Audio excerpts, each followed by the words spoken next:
बिस्मिल्लाहिर्रहमानिर्रहीम।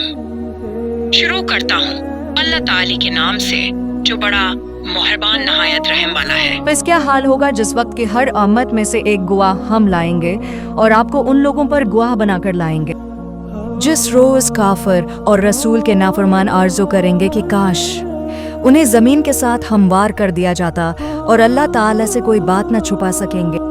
ए ईमान वालो, जब तुम निशे में मस्त हो नमाज के करीब भी न जाओ जब तक कि अपनी बात को समझने न लगो, और जनाबत की हालत में जब तक कि गस्ल न कर लो।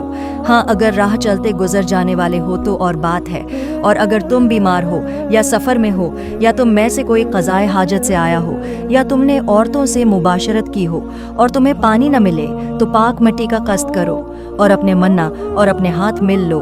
बेशक अल्लाह ताला माफ़ करने वाला बख्शने वाला है। क्या तुमने नहीं देखा जिन्हें किताब का कुछ हिस्सा दिया गया है वो गुमराही खरीदते हैं और चाहते हैं कि तुम भी राह से भटक जाओ। अल्लाह ताला तुम्हारे दुश्मनों को खूब जानने वाला है, और अल्लाह ताला का दोस्त होना काफ़ी है, और अल्लाह ताला का मददगार होना बस है।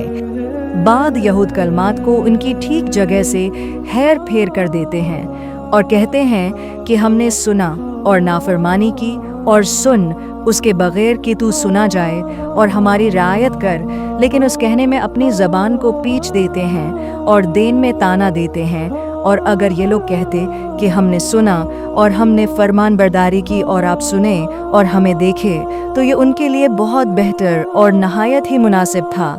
लेकिन अल्लाह ताला ने उनके कुफर की वजह से उन्हें लांत की है, बस ये बहुत ही कम ईमान लाते हैं।